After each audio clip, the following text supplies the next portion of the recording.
NEET UG 2026 re exam date ను NTA ప్రకటించింది. 2026 June 21న exam conduct చేస్తామని ఎన్టీఏ తెలిపింది.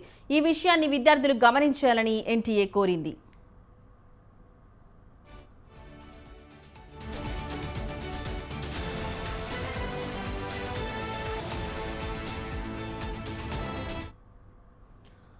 NEET UG 2026 re exam date ను ఎన్టీఏ ప్రకటించింది. 2026 జూన్ 21న ఎగ్జామ్ కండక్ట్ చేస్తామని ఎన్టీఏ తెలిపింది. ఈ విషయాన్ని విద్యార్థులు గమనించాలని ఎన్టీఏ కోరింది. ఇక ఇదే అంశానికి సంబంధించిన మరింత సమాచారం మా కరెస్పాండెంట్ విశాల్ ఫోన్ ద్వారా అందిస్తారు.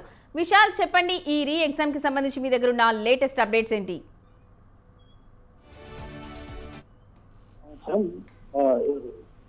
ఎంబీబీఎస్, బీడీఎస్ వంటి గ్రాడ్యుయేషన్ కోర్సుల కోసం national testing agency NEET UG పరీక్షలను నిర్వహిస్తుంది. ఇక ఈసారి కూడా 2026 నీట్ యూజీని మే 3న నిర్వహించింది. అయితే ఎగ్జామ్ కంటే ముందే, కొద్ది రోజుల ముందే పేపర్ లీక్ అయిందని తర్వాత దర్యాప్తు సంస్థలు గుర్తించాయి. దీంతో నేషనల్ టెస్టింగ్ ఏజెన్సీ మే 3న జరిగిన నీట్ యూజీ పరీక్షను రద్దు చేశాయి. ఇక దాని తర్వాత దేశవ్యాప్తంగా పెద్ద ఎత్తున ఆందోళనలు చెలరేగాయి. తాజాగా కేంద్ర ప్రభుత్వం ఇచ్చిన అనుమతి తోటి ఎన్టీఏ జూన్ 21న మరోసారి ఈ 2026 నీట్ యూజీ పరీక్షను నిర్వహిస్తామని ఎన్టీఏ ప్రకటనే ప్రకటించింది. ఇక నీట్ యూజీ పరీక్ష కోసం దేశవ్యాప్తంగా 22,75,000 మంది అప్లై చేస్తున్నారు. అయితే 22,05,000 మంది మాత్రం మే 3న జరిగిన నీట్ యూజీ పరీక్షకు హాజరయ్యారు. ఇక ఈ ఎగ్జామ్ తేదీ ప్రకటనతో పాటు విద్యార్థులు ఎవరు కూడా ఆందోళన చెందాల్సిన అవసరం లేదు. అదేవిధంగా మరోసారి అప్లై చేయాల్సిన అవసరం లేదు. ఇప్పటివరకు అయితే ఏ పరీక్షా కేంద్రాలు, ఎగ్జామ్ సెంటర్స్ ఉన్నాయో వాటిలోనే తిరిగి వాళ్ళు వెళ్ళి ఎగ్జామ్ రాయాల్సి ఉంటుంది.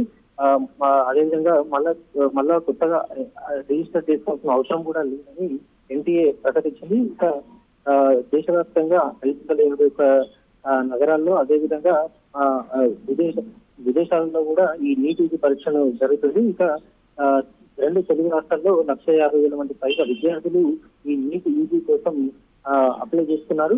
ఇంకా నీట్ యూజీ తాజా ప్రకటన తోటి కొంత విద్యార్థుల్లో ఇన్ని రోజులు కొంత ఆందోళన చెందుతున్న వారికి కొంత ఇది గుడ్ న్యూస్ గా కూడా చెప్పుకోవచ్చు. ఎందుకంటే ఎక్కువ రోజులు ఇంకా పరీక్ష నిర్వహించడం ఆలస్యం అయితే అది వాళ్ళ అకాడమిక్ ఇయర్ లో కొంత అది ఇబ్బందులు ఏర్పడే అవకాశం ఉండేది. కానీ 1 నెల గ్యాప్ లోనే ఈ పరీక్షని ఎన్టీఏ ప్రకటించడంతో కొంత విద్యార్థులు కూడా మళ్ళీ మరోసారి ఆ ఎగ్జామ్ కోసం ప్రిపేర్ అయ్యే అవకాశాలు ఉంటాయి.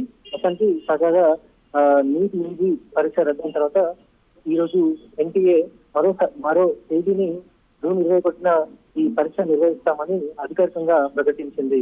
Laxman. Right Vishal, thank you.